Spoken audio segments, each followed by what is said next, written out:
साथियों जय Hind. Exam victory centre में आप सभी का स्वागत है।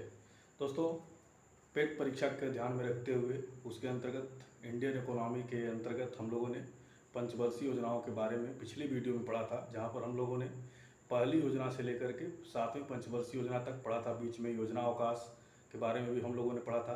तो उसी को आगे बढ़ाते हुए आज इस वीडियो में हम लोग 8वीं पंचवर्षीय योजना और इससे आगे की पंचवर्षीय योजनाओं के बारे में अध्ययन करेंगे। तो आइए हम लोग अपना आगे बढ़ते हैं दोस्तों। तो देखिए आप लोगों के सामने ये 8वीं पंचवर्षीय योजना है। क्या है? 8वीं पंचवर्षीय योजना।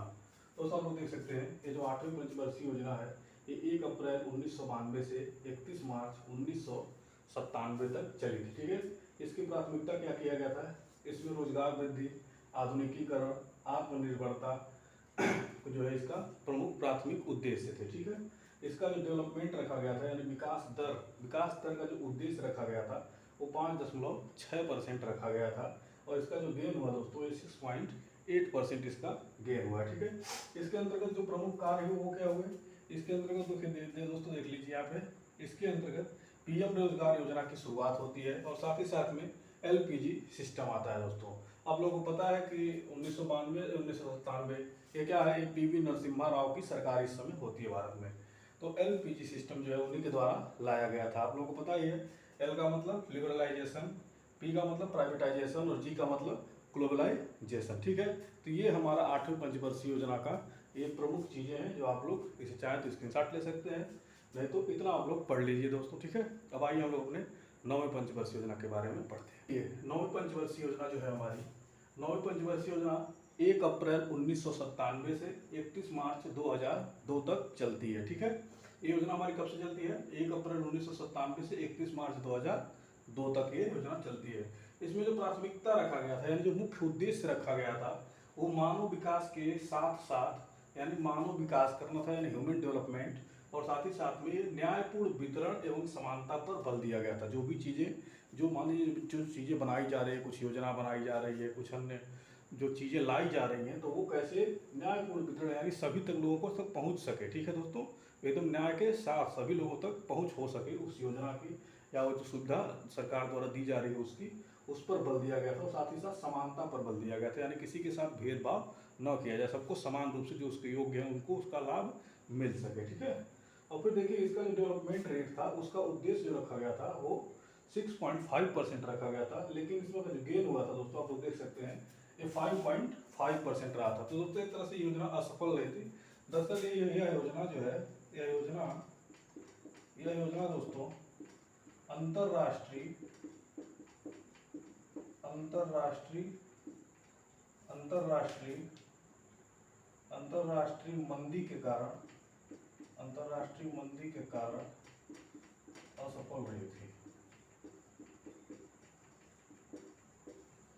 दोस्तों एक्चुअली होता क्या है, जब ये योजना चल रही होती है यानी 97 से 2002 के बीच में जो है एक अंतर्राष्ट्रीय मंदी आती है, जिसकी वजह से अब जब अंतर्राष्ट्रीय मंदी है तो भारत भी प्रभावित होगा ही होगा। तो इस वजह से जो है हमारा एम 6.5% रखा गया था, लेकिन इसकी जो है 5.5% की प्राप्ति ही हो पाती है। ठीक है, तो इतना ये चीज़ आप लोग इसमें पढ़ लीजिए। इसका मुख्य उद्देश्य क्या था? मानव विकास के साथ साथ न्यायपूर्ण वितरण एवं समानता पर इसमें बल दिया गया था। ठीक है, तो आइए हम अपने 10वीं पंचवर्षीय योजना के बारे में पढ़ते हैं। हमारी 10वीं पंचवर्षीय योजना 1 अप्रैल 2002 से 31 मार्च 2007 तक चलती है। ठीक है, इसका जो प्राथमिक उद्देश्य था यानी जो इसकी प्राथमिकता थी वो क्या थी कि गरीबी और बेरोजगारी को समाप्त करना। ठीक है, इसका प्राथमिकता ये था कि भारत से गरीबी और बेरोजगारी को समाप्त करना इसका प्राथमिकता रखा गया था, उद्देश्य रखा गया था।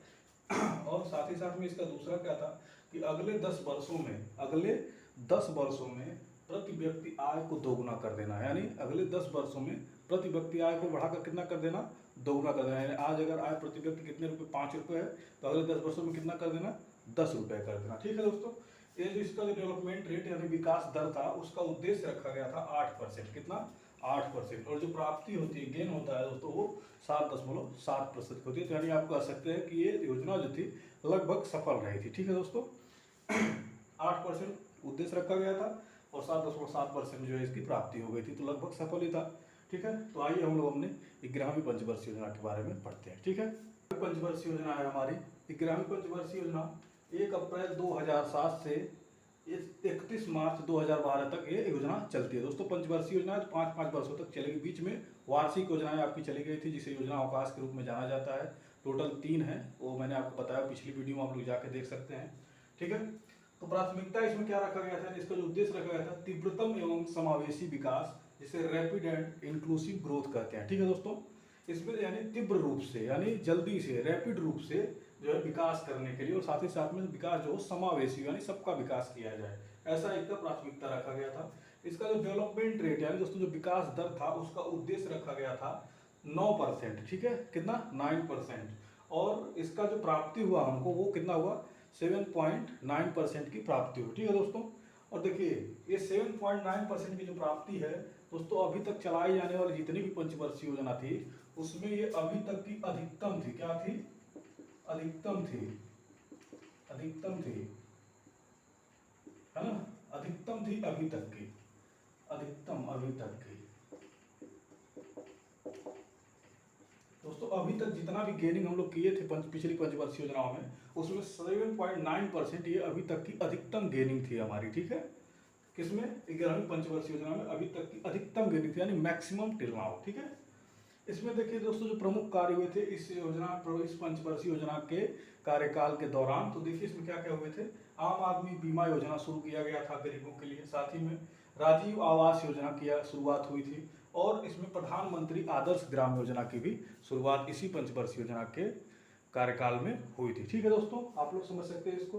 आप लोग अगर स्क्रीनशॉट लेना चाहे तो ले लीजिए। दोस्तों आप लोगों को वीडियो कैसा लग रहा है जरूर बताइएगा, और आप लोगों के लिए काफ़ी लाभप्रद है सभी परीक्षाओं में दोस्तों। जो भी परीक्षाएं होती हैं आपको यूपी में तो खास करके, और उसके बाद अगर कोई भी परीक्षा होती है जैसे, तो उसमें इस पंचवर्षीय योजनाओं से निश्चित रूप से प्रश्न आने तय होते हैं। ठीक है दोस्तों, तो आप लोगों को यहाँ से प्रश्न निश्चित रूप से आपको देखने को मिलेंगे परीक्षाओं में, तो आप लोग इसे जरूर पढ़िए, और वीडियो अच्छा लगे तो लाइक करिए, सब्सक्राइब भी कर दीजिएगा दोस्तों, और साथ ही साथ में शेयर भी कर दीजिएगा। इस वीडियो को अधिक से अधिक लोगों तक पहुँचाइए। ठीक है, तो देखिए 11वीं पंचवर्षीय योजना हमारी हो गई। अब आइए हम लोग अपनी लास्ट और 12वीं पंचवर्षीय योजना के बारे में पढ़ते हैं। ठीक है, 12वीं पंचवर्षीय योजना, तो जो हमारी 12वीं पंचवर्षीय योजना है दोस्तों, ये 1 अप्रैल 2012 से 31 मार्च 2017 तक ये योजना चलती है। ठीक है, तो इसमें जो प्राथमिकता रखा गया था, आप लोग याद है 11वीं पंचवर्षीय योजना में जो प्राथमिकता रखा गया था वो तीव्रतम एवं समावेशी विकास रखा गया था। ठीक है, और इसमें प्राथमिकता में तीव्रतम समावेशी एवं सतत विकास, तीव्रतम समावेशी एवं सतत विकास, इसमें एक वर्ड सतत जोड़ दिया गया, यानी सस्टेनेबल डेवलपमेंट। आप लोग देख सकते हैं, rapid inclusive and sustainable development, ये जो है हमारा 12वीं पंचवर्षीय में ये योजना, इसका जो है प्राथमिकता रखा गया। ठीक है दोस्तों, तो यहाँ पर हमारी पंचवर्षीय योजनाएं समाप्त हो जाती है। 12वीं पंचवर्षीय योजना के बाद हमारी पंचवर्षीय योजनाएं जो है एक तरह से समाप्त हो जाती है। कैसा क्यों होता है, क्योंकि 2014 में आप लोग जान रहे हैं भारतीय जनता पार्टी की सरकार जो है बहुमत में आती है, और हमारे माननीय श्री नरेंद्र मोदी जी प्रधानमंत्री बनते हैं। फिर भारतीय जनता पार्टी ने 2014 में योजना आयोग को समाप्त कर दिया, और फिर दोस्तों 2015 में एक नए आयोग जिसे हम लोग नीति आयोग कहते हैं, उस आयोग का गठन भारतीय जनता पार्टी सरकार द्वारा किया गया। दोस्तों नीति आयोग भी वही काम करती है जो हमारा पहले योजना आयोग कर रहा था, अब वही काम हमारा नीति आयोग करता है। ठीक है दोस्तों, अब योजना आयोग के स्थान पर उसे हम लोग नीति आयोग कहते हैं। ठीक है, तो योजना आयोग अब समाप्त हो गया है, अब नीति आयोग वही कार्य करता है जो योजना आयोग दोस्तों कर रहा था पहले। ठीक है, पहले योजना आयोग बहुत सारी योजनाएं बनाता था, तरीके बताता था किस तरह सरकार काम करे, अब भारत के उत्थान के लिए और इकोनॉमिक डेवलपमेंट के लिए, अब वही काम इकोनॉमिक डेवलपमेंट किस तरह से भारत की ऊंचा उठे, हाई उठे, अच्छा हो सके, सुधर सके, उसके लिए जो है हमारा नीति आयोग काम करता है। ठीक है दोस्तों, तो बस पंचवर्षीय योजनाओं में हमें इतना ही पढ़ना है, बाकी तो आप लोग याद रखिएगा 2014 में योजना आयोग को समाप्त कर दिया गया, और 2015 में नीति आयोग की स्थापना की गई है। ठीक है दोस्तों, आप लोग इसे याद कर लीजिएगा।